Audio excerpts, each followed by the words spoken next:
Tracy says, Tracy McElfresh here in Dayton, Ohio. I am on vacation this week and I am trying to get organized with what I want to make next. So we are almost at August and I'm looking at all of my clothes thinking, do I really need another dress?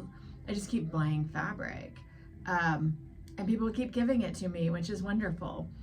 But I can only have so many dresses. So I'm looking at all my things and thinking, what do I need? I need pants and shirts for this fall and winter. So I started pulling out my things and changing my mind about what I'm making, which when you make your own clothes, you reserve every right to change your mind at any time.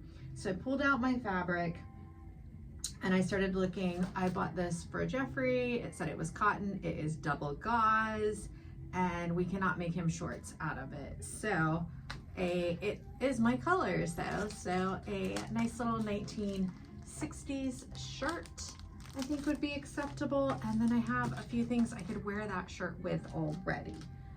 I also have some red wool that I'm going to test wash, a 2x2 inch square to see if it shrinks, and enough lining fabric to line a nice pair of late 70s pants. Some pleated pants with some slant pockets, and that could go with this. But then it could also go with the shop fabric I bought at Jessie Anderson's Needle, Ink, and Thread shop. Most of you know she was my ex-business partner and she has a shop where she teaches and sells fabric. So little strawberries. I know it's not quite fall or winter, but that would be really cute. And I've made this 60s shirt before. It comes out great. I love the front placket. So, and I know it fits, so that's one I could do if I want to spare 8 hours of sewing time, because a shirt with a collar and a placket and cuffs takes way longer than a dress. So I've got those. This is what I bought when we were hiking the when we were cycle camping the Greenbrier Trail, River Trail. I got this really cool 1960s fabric. There's a little shop there in Marlton, not Marlinton, not Marlington, Marlinton. That town is super cute if you're anywhere near West Virginia. They have a quilt square blocks that are on the houses that date back to the Civil War. And they also have a little fabric store. Quilting is really popular there.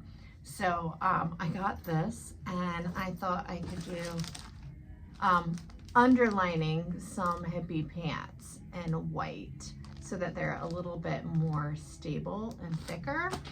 So that's on my plan. And then I was just thinking some nice black shorts, although I do have this that I've been wanting to use that I bought almost a year ago, 8 yards of trim that looks like measuring tape that would look good on black. So I might change my mind here and not do shorts and do something that I can put black trim all over. And then my last thing was that I really wanted to recreate this dress. I made it in not my colors about 6 years ago, and I would like to remake it in my colors. But again, do I really need another dress? So here, this one is probably going to sit. But those are my next up projects. What are your next up projects? Do you go through and get organized and pull all your fabric out and your patterns out when you're not sewing and try to figure out what excites you? What do you want to make? What do you want to use? It seems like I always want to use the newer things first, and the things I've had for a long time aren't as exciting. So I tried to do a new fabric, old fabric, new fabric, old fabric. So that's it. Tracy says, Tracy McElfresh, Dayton, Ohio. If you don't know me, I've made all of my own clothing for 25 years now.